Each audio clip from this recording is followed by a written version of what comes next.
నేను కూడా అసలు వద్దాంలో రావద్దులే అనుకున్నా, రాలేనేమో అనుకున్నా. అంత నీరసం వచ్చింది. ఎప్పుడు అలా నీరసం రావాల. కొంచెం గొంతు కూడా బాగా వేడి చేసి గొంతు నసగా ఉంది బాగా.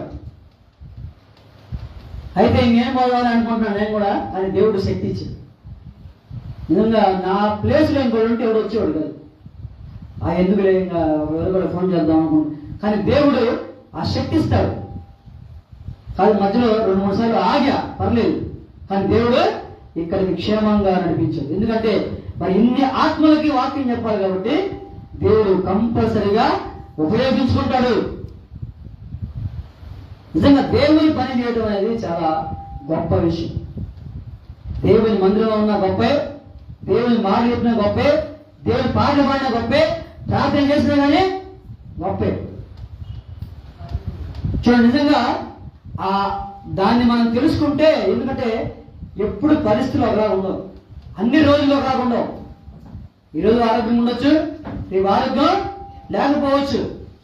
ఆరోగ్యం ఉన్నా లేకపోయినా కంపల్సరీగా మనం దేవుని మందిరానికి వచ్చే వాళ్ళుగా ఉండాలి. ఎందుకంటే నువ్వు అనుకోవచ్చు ఏం వాతావరణం ఏం జరిగింది, కానీ దేవుడు శక్తిస్తాడు నీకు. ఒకప్పుడు యేసుప్రభువు వారు మార్గాన్ని వెళ్తుంటే రోగులు వెంటబడేవాళ్ళు, ఏమని? ప్రార్థన చేయమని. ఈ రోజు నువ్వు వెళ్ళి ప్రార్థించడానికి వెళ్తున్నా కానీ రోగులు వద్దంటున్నారు తెలుసా? ఈ రోజు రోగులు కాడికి వెళ్ళి ప్రార్థన చేద్దామనుకుంటే ఏమన్నా తెలుసా? మాకు వద్దు అంటున్నారు. ఎంత మార్పు వచ్చింది చూడండి. మనుషులు ప్రార్థన చేద్దామని వెళ్తే ఏం చేస్తున్నారు? వద్దంటున్నారు. అటువంటి పరిస్థితిలో మనం ఉన్నాం, అటువంటి తరంలో మనం ఉన్నాం, చాలా భయంకరమైన పరిస్థితిలో మనం ఉన్నాం. మనుషుల్లో సమాధానం లేదు, మనుషుల్లో నెమ్మది లేదు, శాంతి లేదు, ఏమీ లేదు.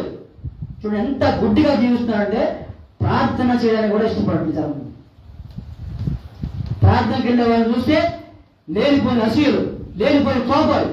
చూడండి, ఎందుకంటే వాళ్ళ కంపల్సరీ దుష్టాత్మ పనిచేసింది. చూడండి, ఒక చిన్న ప్రార్థన గొప్ప కార్యం చేసింది. మరణ పడకలో ఉన్న వారిని లేపింది. ఎందుకు వద్దనుకుంటున్నావు అంటే నీ మనసు గుడ్డిగా మారిపోయింది. చూడండి, ప్రార్థన వద్దు చేయొద్దు అన్నారంటే అర్థమైంది, మేము చనిపోయినా కానీ మాకు ఇష్టమే కానీ మేము ప్రార్థన చేయించుకోము. చూడండి ఎంత మనసులో ఎంత వ్యతిరేకత గూడు కట్టుకుందో. చూడండి, ఇప్పుడు ఎవరైనా సరే మన దగ్గరకు వచ్చి అయ్యా మేము మీకోసం గుడిలో పూజ చేస్తా ఉంటే వద్దానా చేయండి, తప్పేం కాదు. ఎందుకు? వాళ్ళు మన మంచి కోరి మన గురించి వాళ్ళు పూజ చేస్తారు, తప్పేం కాదు.